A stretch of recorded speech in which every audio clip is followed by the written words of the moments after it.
everybody, welcome to the Garage. I'm Jeremy Cordeaux, and for the next, well, we don't put a time on this program, it just sort of happens and goes till it finishes, sort of thing. And a bit the same with Friday, that's the Dial-In Democracy Day, 3 hours live streaming around the dining room table. You can ring us Friday morning, 9 to 12, 0491 65 68 60, and all brought to you with the best wishes of Rossdale Homes. It's always a bit of a dilemma, knowing what to lead off with here in the garage and the court of public opinion. So much stuff from which to choose. But what burns me most at the moment is, of course, the budget, which we will get to in a minute or two. But I thought this was fairly urgent and interesting. Lithium-ion battery fires have increased tenfold in South Australia in the last 10 years. The latest fire on the weekend was at Pennington, here in Adelaide, burned down the entire house. When will people realise? And thinking about the modern world, an important part of which is the lithium-ion battery, I gather, they'll find the life out of you if you even put your finger on your mobile telephone while you're driving, because it's a distraction. I wonder why they have allowed these screens to replace dashboard instrument panels. We've got Pete here and Gary here. We like old-fashioned dashboards. We are old-fashioned men. You certainly are. Proud of it.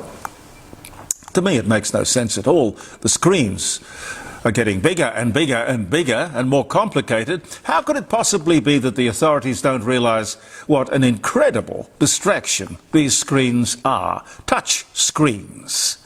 Have you ever put your finger up there and the car's moving and you've got to... No. There is no way in the world that if a mobile phone, is dangerous, these screens are not. But for some reason, they're not mentioned. 7 more ISIS brides and 14 children arriving in Australia probably this week or early next. The government simply pretends that it has not facilitated this in any way. Well, I just don't believe them. And in the light of this budget and the lies that preceded it, I don't think I ever will. What do you think? You can call us on Friday if you want. Unemployment up to 4.5%. Hello, Whitlam years. You can see it coming, can't you? You remember the Whitlam years. You're probably too young. Our sponsors are Rossdale Homes, as I mentioned, a fine South Australian family-owned company, famous for their absolute fixed price guarantee. No nasty surprises. Whether you're a first home builder or you're a seasoned property developer, you will really like the way they do business. Their slogan is, and has been for years, Rossdale Homes, when trust is a must. Actually, in business and politics, of course, and in most aspects of life, trust is an incredibly important thing.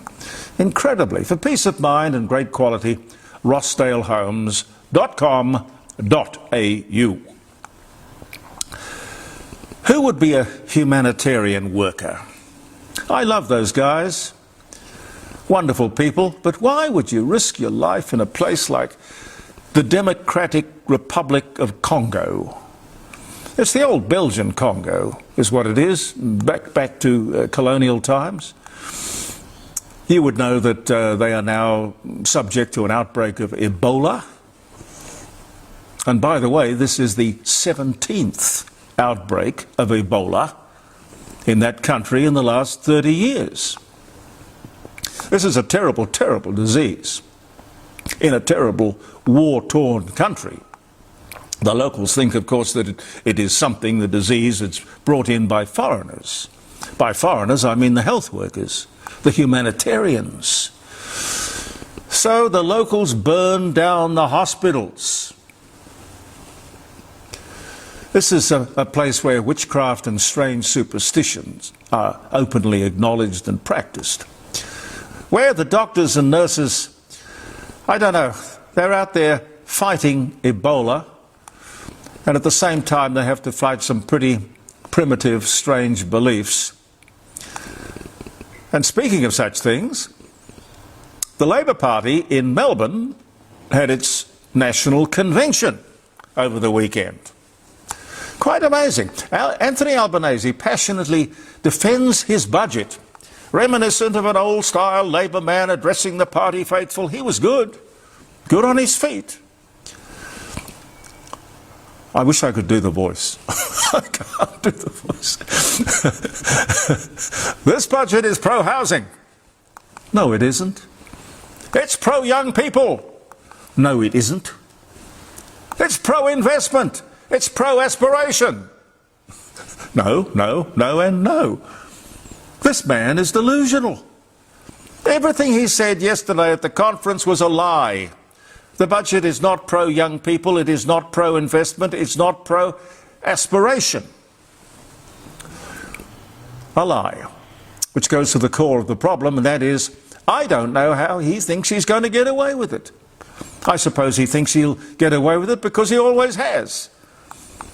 And perhaps his army of spin doctors can somehow spin him out of trouble. I don't know. But here in the court of public opinion, we will be watching it. It is clear that this Labor government will try to tough it out. However, they would have calculated opposition to the changes made in the budget, changes to capital gains tax, negative gearing, family trusts, changes that really do make this budget totally unacceptable, unworkable and unaffordable. So what did they reckon? I wonder what the thought process was. There'll be opposition. Heat for a couple of weeks. 3, 4 tops. Then there'll be a different headline and, the dogs bark and the caravan moves on. Well, ladies and gentlemen, it is up to us to make sure that the heat is applied constantly and all the way to the next election.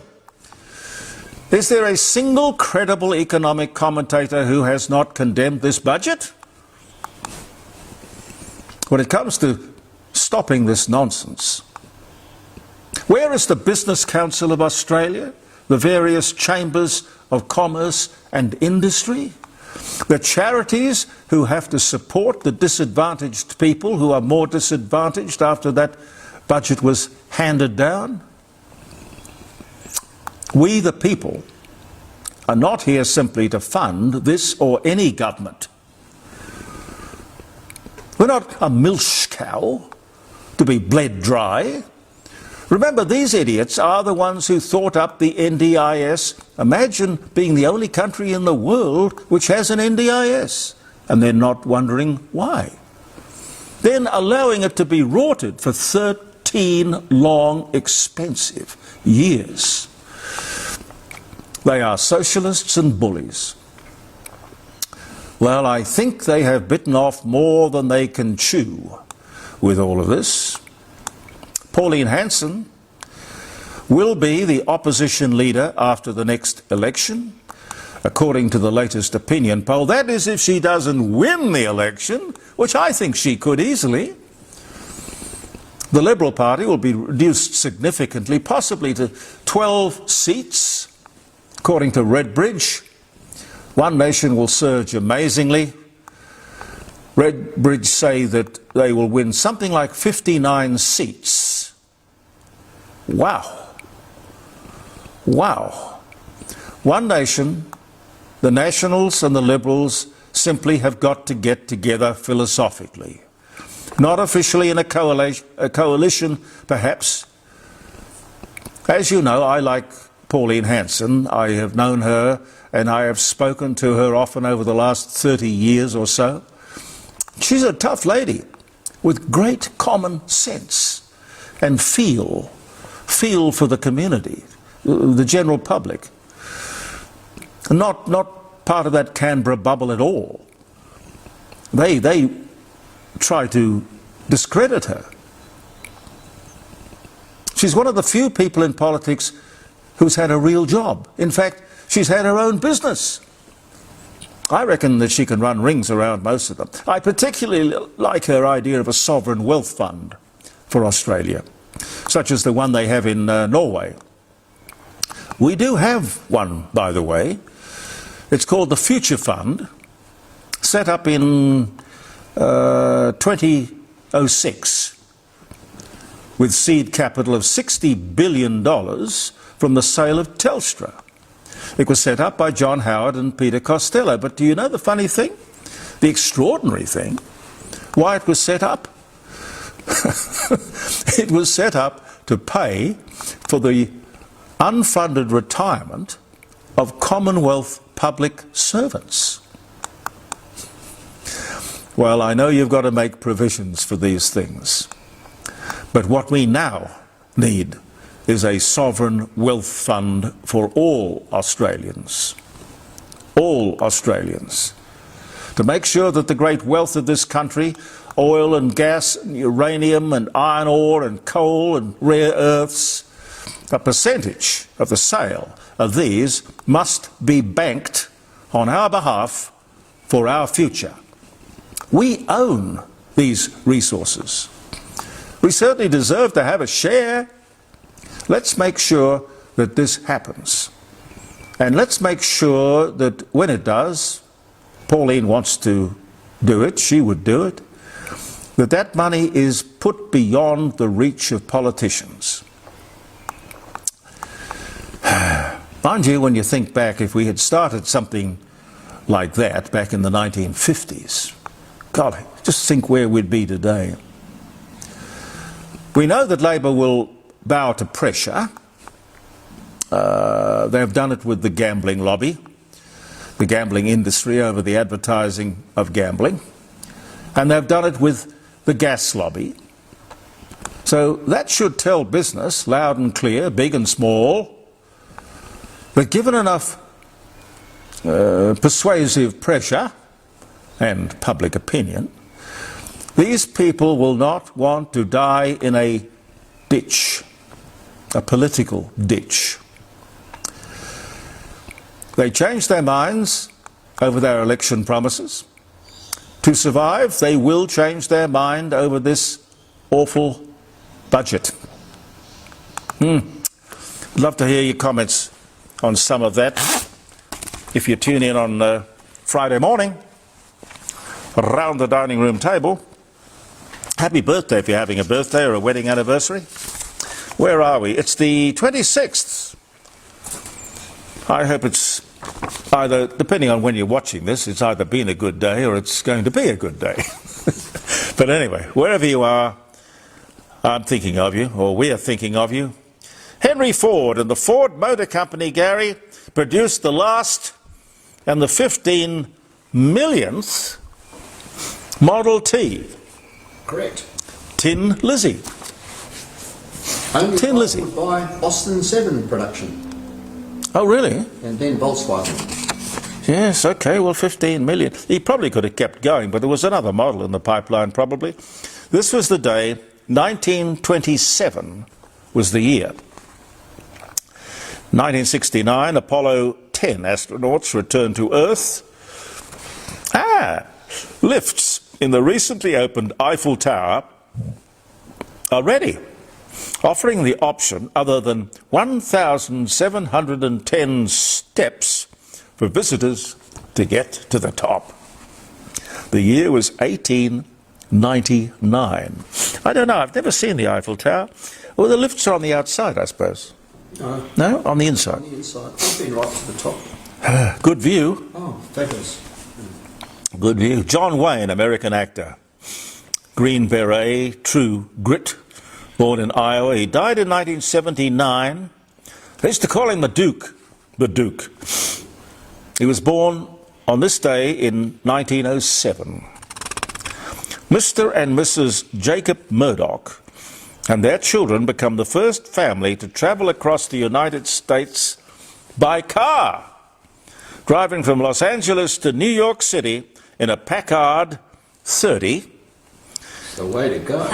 in 32 days, 5 hours and 25 minutes. I mean, does that include stopping for fuel, lunch, toilet breaks? Well, they're well organised to sort of keep a track of it.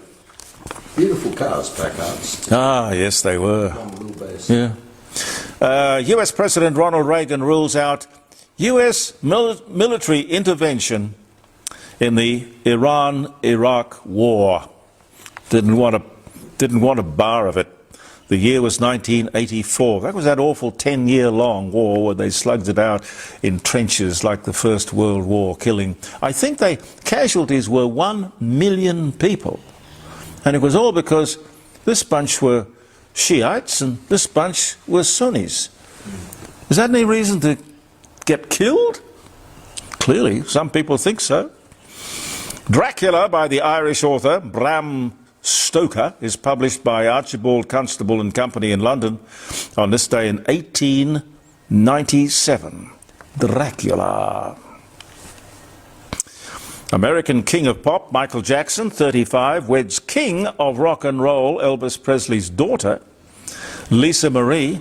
She was 26.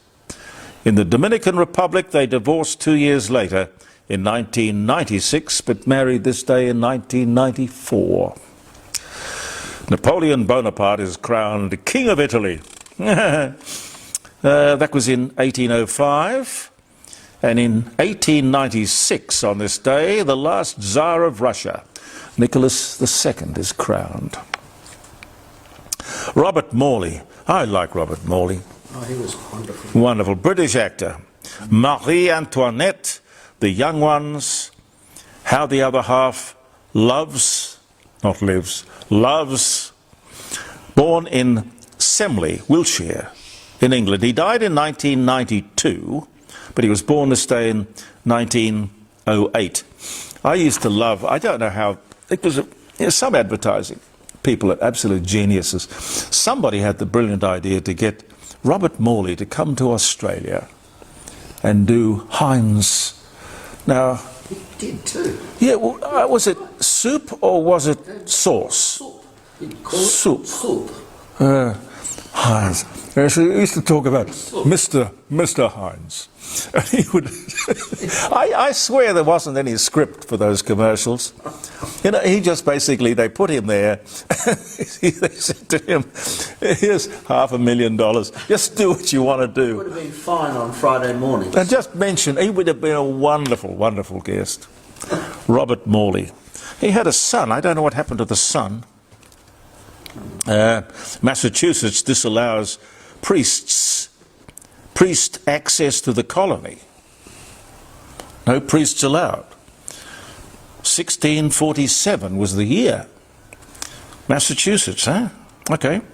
During a David Cassidy concert in London, a 14-year-old is trampled to death. Oh, God.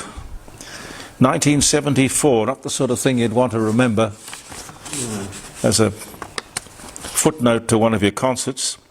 Stevie Nicks, American rock singer and songwriter, Fleetwood Mac. Rhiannon, Landslide, Belladonna, Eagle of 17, born Phoenix, Arizona, 1948. Vladimir Lenin suffers a stroke in 1922. And Michael Portello, British politician and journalist, broadcaster, he did this great series on one of the channels in England about the great British railway journeys. If you like trains, it was a wonderful series. He was born in Bushey, B-U-S-H-E-Y.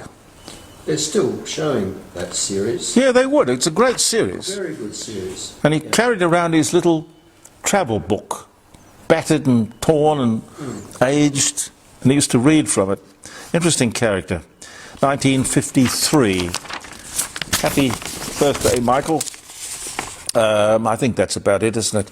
Amazon says that it'll buy the 97-year-old film and television studio Metro-Goldwyn-Mayer and pay $8.45 billion for it. The year was 2021.